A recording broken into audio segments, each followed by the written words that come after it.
Gore a 1. apríla prestup do Chicaga k Marianovi Hossovi. A práve táto dvojica Slovákov znovu po 3 rokoch, pretože predtým to boli Hossa s Kopeckým. Tento raz sú to dve háčka, Hossa a Hanzuš.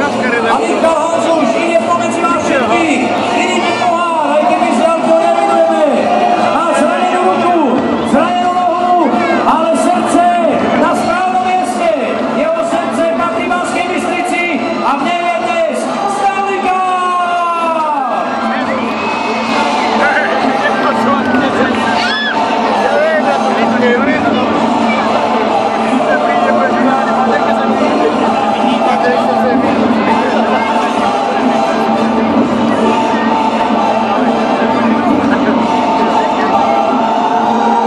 Pohár priletel z Českej Vlašimi a Mišo ho okamžite hneď ako sa dalo ukazuje svojim priaznivcom, svojim fanúšikom. Jeho fanúšikmi sú aj ľudia, ktorí majú ťažký životný osud, ťažký údel a tých ľudí dnes Michal poteší nádhernou sumou, ktorú sa nám podarilo vyzbierať a vydražiť. Ešte kým príde, je tu blesková dražba, pretože tu sme síce nestihli, ale teraz to zaujímavé pre prvého človeka, ktorý sa prihlási, že dá 500 eur za to, že sa odvezie so Stanley Cupom dnes z pódia aj s Mišom Hanzušom. Kto z vás zdvihne ruku a ako prvý to dostáva? Je tu niekto taký, kým vám to príde? Stále môžete tú ruku zodvihnúť a v tom aute, v ktorom ide Michal Hanzuš, si pôjdete vy a prispiejte tak ako posledný do jeho charitatívnej mozaiky. Kto je ten človek? Máme ho! Poďte nám do zákulisia. Vydražil si jazdu s Matejom Hovolom, špičkovým slovenským pretekárom, s Michalom Hanzušom, so Stanley Cupom. Tak to budú chvíle, nezabudnutelné aj pre tohto posledného dražiaceho. Auto sa blíži, Stanley Cup je nad hlavami, už ho vidíte, dneska na Mišovi Hanzušovi priateľa. To je bystrický šampión.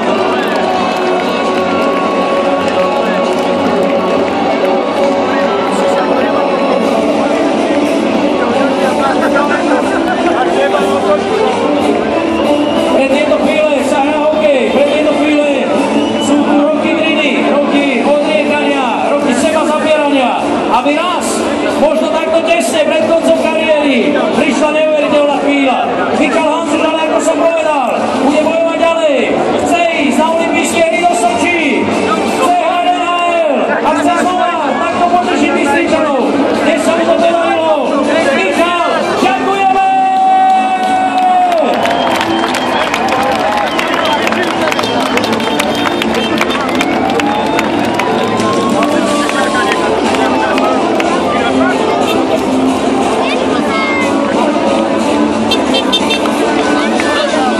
Už len pár chvíľ a bude s nami na pódiu. Dnes sa tu zvoní zážitek pre vás, ktorý viete, že číslo 26 v Banskej Bystrici nikto ma nepreslávil a zrejme už ani nepreslávi. Komplexný športovec, vynikajúci človek a dnes náš hrdina. Za tú obrovskú prácu zodvinúť Stanley Cup, ktorý váži zhruba 15,5 kg, ale Michalovi to spomáha. Je kamarát, Jan Majzel, takže poradí si s ním a určite vám ho zodvihne. A to budeme spoločne na tomto pódiu.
ešte nikdy v živote nemali.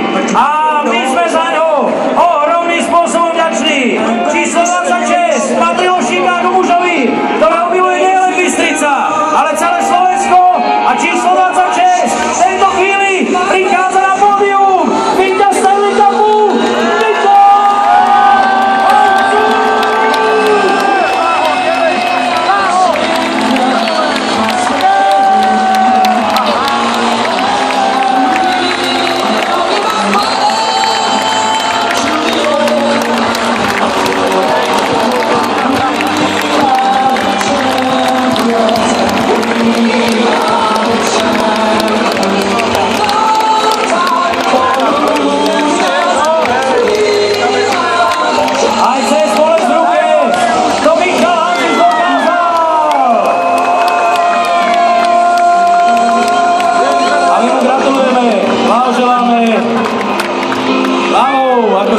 Tá druhá je zranená. Teraz ešte predtým, než položím Michalovi otázku, pripojte sa k fanklubu. Míšo Hancuš!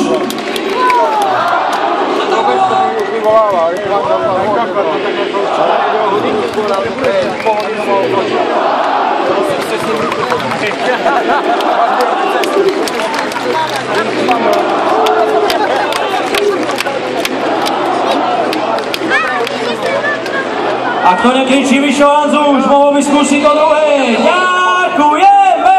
Ďakujeme! Míšo, ďakujeme veľmi pekne. Ja ťa vítam a zdravím po tom hektickom období, ktoré prišlo naozaj a stále je to nezastaviteľný kolotoč pre teba, pretože stále ideš z akcie na akciu, medzi tým si sa po návrate ešte raz pozrel do Ameriky, pretože doliečuješ svoje zranenia, ale dnešok, keď sa pozrieš pred seba, jednoducho, aj keby som to povedal za teba, ale toto je nezabudnutelný moment. Tak určite priniesť tento pohár do Bystrice bol vždy môj sen a dneska sa stala realitou, tak ja som rád a som rád, že ste prišli a môžete si to pozrieť, je to podľa mňa najkrajšia trofej na celom svete, myslím športová a nevidel za ulébal. Bola to sezóna, na začiatku ktorej šlo v Banskej Bystrici, ale potom prešlo strieľanie do klubu v Amerike a príchod do Chicaga 1. apríla, ale tam sa začali diať veci a tie mali rozprávkový záver. Keď si Chicago začínal, teda v apríli, tak čo si hovoril? Videl si ten tým, vyzeral dobre, mal dobre rozbenutú sezónu, ale zrejme myšlienky na Stanley Cup tam neboli. Tak vždycky sú myšlienky na Stanley Cup a ja som bol strašne rád, že som mohol hrať doma tu v Bystrici na začiatku sezóny. Ja som si to strašne užil a som strašne rád, že som si mohol po rokom, 16 rokov zahrať doma.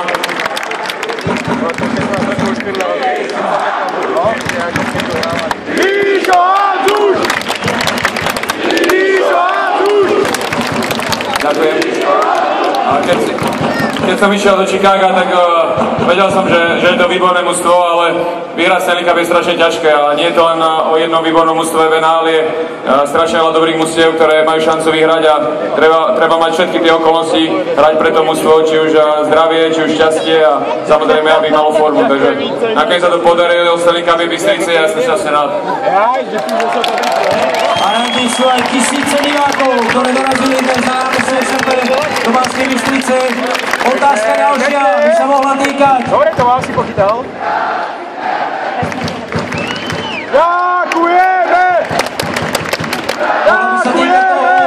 Či ti budeme takto ďakovať ešte po jednej mete, ktorú určite máš pred sebou. Bol si na 2 olympijských hrách, na jednej chýbalo veľmi málo. Bojovali sme tam o medailu, už som hovoril o tom, že sú hráči zapísaní v histórii, pretože sa im to podarilo, že vyhrali Stanley Cup, že vyhrali majstra sveta a vyhrali aj olympiádu. Soči bude na budúci rok. Je to veľmi blízko, bol už taký letný hokejový kemp, ale samozrejme ty si mal klubové povinnosti. To znamená, že sa nezúčastnil, ale do Ruska s tebou rátame. Budeš sa pripravovať v tom období, ktoré budeš mať, aj keď sa doliečuješ, ale viac na sezónu alebo na olympiádu. Tak po mojej skúsenosti, keď 2 dní pred olympiádou v Turíne 2006 som sa zranil a nešiel som, a radšej nerozmýšľam veľmi dopredu. Momentálne sa budem sústrediť na sezónu a keď budem zdravý a tréneri ma nominujú, tak strašne rád pôjdem na olympiádu. Posledná olympiáda bola na jednej strane výborná a strašne sme si to užili ako kolektív spolu, na druhej strane sme si poplakali po tom poslednom zápase, že nám ušla medaila popod prsty, ale taký je šport, raz to človeku vyjde, raz nie a my určite robíme všetko preto, aby sme urali dobrý výsledok aj v Soči. Strašne veľa ľudí bez ohľadu na to, či by Stanley Cup skončil v rukách Chicaga alebo Bostonu, pretože sme mali zastúpenie na oboch stranách, ale predsa len veľa ľudí sa zhodovalo v tom, že tebe by ho dopriali, pretože si ho ako jediný z tej trojice nemal. Cítil si tú podporu, tú obrovskú energiu, ako dôležití sú ľudia pre športovca, pre hokejistu. Bez tých fanúšikov zrejme by to nemalo taký náboj, pretože aj to ťa musí hnať dopredu. Tak veď o tom to je, hráme to pre ľudí, takže je to o fanúšikoch.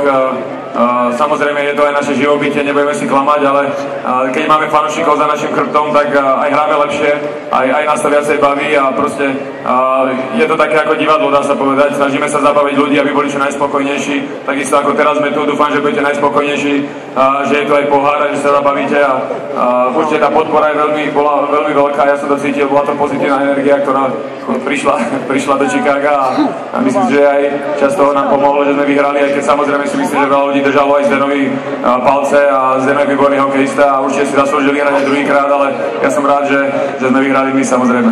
Rozhodne a tešia sa z toho aj priaznivci. Posledná otázka pre túto chvíľu. Michal, ak ti teraz ktorýkoľvek z týchto ľudí povedal, že chce ísť na budúci rok na Chicago sa pozrieť do Ameriky na hokej, zoženieš mu lístok? Budem sa snažiť, nie je to ľahké, ale budem sa snažiť. Minimálne na metro, vám lístok určite zoženie. Pôjdete do Chicaga na Miša? Tak môžeme šetriť. Miško, dnešné naše stretnutie je aj o tej druhej strane a tá druhá strana hovorí, že si sa rozhodol dnes podeliť sa o radosť s týmito zdravými, krásnymi ľuďmi, ktorí prišli medzi nás, ale taktiež urobiť radosť aj ďalším ľuďom. Takže prečo tá myšlienka a ako to skrslo v tvojej hlave? Tak snažil som sa využiť, ten pohár je veľmi populárny a bude prvý raz do Bystrice, prvý raz som ho ja vyhral, tak snažil som sa zohnať partnerov, ktorí by nám pomohli zohnať peniaze na to, aby sme ich mohli odovzdať na dobrú vec, či už je to pre deti, ktoré nemali také šťastie, ako keď my sme boli mali a mohli sme hrať a zabávať sa športom, takisto do nemocnice, alebo proste tam, kde to vyberieme. Takže ja som strašne rád, že partneri sa chytili a že je to, že snažili sa pomôcť dobrej veci a dúfam, že teraz sa tu troška ešte zabavíme, odovzdáme peniaze ľuďom, ktorí to potrebujú a všetko dobre dopadne. Áno, k tomu práve prichádzame. Priatelia, toto je Michal Hanzuš. To je